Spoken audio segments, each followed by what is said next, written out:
So here in Atlanta, I go to a gym. It's about 10 minutes, 15 minutes away, depending on the traffic. And I like it. It's a good gym. This particular gym has two locations that are equidistant from my apartment. But the one I go to in Sandy Springs is we chose that one because it's essentially less hip than the other one, because the other one is filled with kind of like influencer type people, and the other one was like more family friendly. And so we all go, myself, my misso, and my children. And so we have been going to this one for a while, and it's great. The only thing I would complain about is that gets a little loud in the sauna when I'm trying to decompress. I've been trying to hit the sauna more this year, and I'm not sure if it's I'm imagining it, but it seems to be helpful in respect to, I don't know, general well-being, feeling more calm, and recovery after exercising. So been getting into the spa and sauna combo. And it's an interesting gym because I would say a lot of the people there are, there's a lot of parents there, but there's tons of fucking boomers, tons of old boomers. And the sauna seems to be, especially if you catch it at the wrong time, like sauna peak hour, when all the boomers have finished their like mobility class.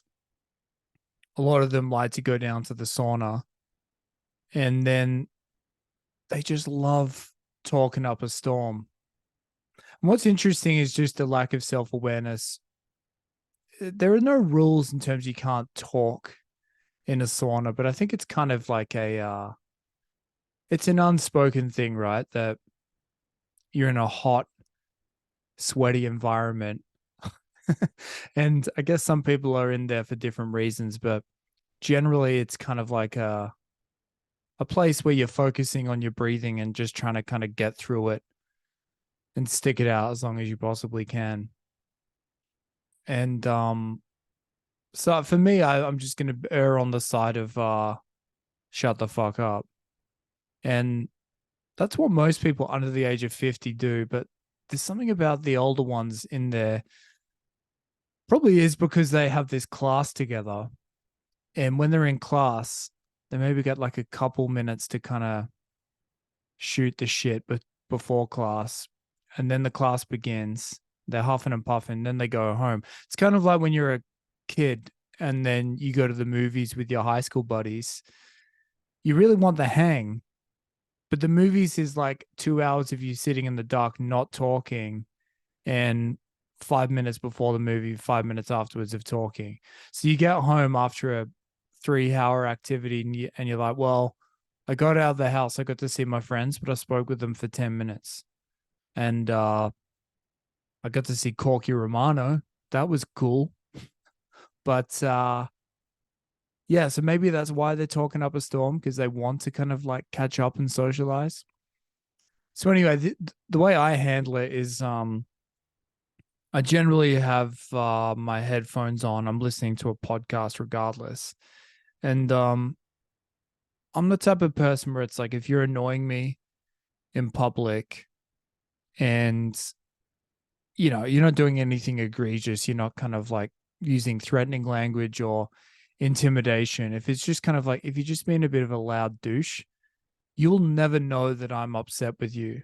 I've got the greatest aloof, I don't even notice you look upon my face.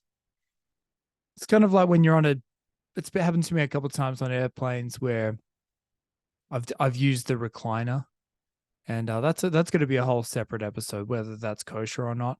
But there was this one instance where I was using the recliner, and this was like a multi-leg. I was living in New York at the time. I had to get back to Perth for Christmas or something, and it was the final leg from like I don't know, Thailand or somewhere to Perth. I was exhausted. I was back with the schmucks and the cheap seats, and so I needed a recline. I reclined, and this guy behind me started punching my chair. And if he just tapped me on the shoulder and said, "Hey, don't recline," I would have said no worries. But the fact he started punching it, I was like, "Well, now it's war. Now it's passive aggressive war, essentially, where I let him keep doing it." And he did it like once every 2 minutes, and then he kind of like increased the cadence to like once a minute, and then he was like basically shaking the chair, and I still just ignored him, and then eventually plucked up the courage to tap me on the shoulder, and it was like he was like one of the ugliest looking men I'd ever seen. Him and his bird faced wife. I turned around, they were just like gawking at me, and he's like, could you uh could you put your chair back up?" And then so in that situation, I could have kind of like barked back at him, but I get more pleasure out of like pretending I didn't even notice in the first. Oh, I was like, yeah, so sure, no worries at all. Have a good flight, because then he's got nowhere to put his anger. He gets what he wanted, but if he just asked me, it's kind of like a hint, hint, nudge, nudge. If you just come at me correctly initially, you wouldn't have this icky feeling that you now feel. So anyway, that's I guess my kind of MO in these situations is like, and it's in a weird way, it's perhaps better. Like I've always kind of respected the people who kind of like call out people who cut in lines and stuff like that in public, because I guess they are the ones who are they're the ones who kind of are like policing society a little bit more. I don't want to be the policeman, because sometimes policemen get shot, or you just end up on a cringe, no, like a public freak out compilation on YouTube, because you try and curb the enthusiasm of a crazy person in public. So essentially, when these boomers are kind of like talking absolute shit, what are you doing for Christmas? Just all this dumb shit. I guess just normal people connecting. They're not really doing anything that out. They're not saying anything. Actually, that's not true. I've heard some pretty racist stuff in there. Surprisingly high proportion of South Africans at the gym. And this one old guy one time was remarking upon the fact that some of the young black dudes there have hot young girlfriends. It's like, yeah, some of these blackies, they've got some rather nice tasty treats on their arm. Would you agree, Roger? Shit like that. I was like, yeah, come on, bro. That's a pre-apartheid remark. But yeah, and there was another time another lady was saying, yeah, the younger generation, they uh they don't know respect. I've heard some language inside here, and oh my God, I had to let them know that it wasn't the time nor place to be using those type of words and utterances. And the irony being, it's like, well, you're talking absolute shit. And there was kind of definitely a racial undercurrent there as well. But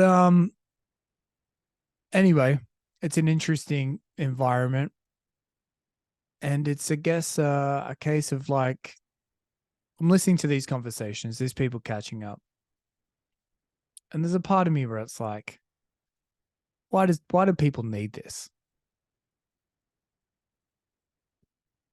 How well could these people know each other? You see each other in your class at your gym. Apparently, this is good, right? All this type of like surface level community, all the kind of like the Chris Williamsons and the Tim Ferrisses and the Andrew Hubermans and the whoever would tell you that like combining socialization with exercise is a really good thing. But I just don't. I feel like a blossoming Larry David at this point in my life, where it's like, I don't need to have those conversations where you pretend to be interested in what they're doing for Thanksgiving or Christmas, and you tell them about your plans, and you see them pretend to be interested. So I think I'm just kind of like I'm finding, I'm questioning like how important it is to really connect with other people, at least in those situations where it's like, okay, I can make like one of these half friends if I do more of these social activities. But you look with your crystal ball and think, okay, if I start doing more of that now, these people are in their 50s and it's just not, how fulfilling could it possibly be? It's just making noise to remind yourself you're not dead yet. Just kind of like show me your vital signs. Pretend that you're still a functioning member of society. You know what? I'm not pretending anymore. This felt like an unhinged episode. Thanks for listening. I'll catch you on the next one. Bye.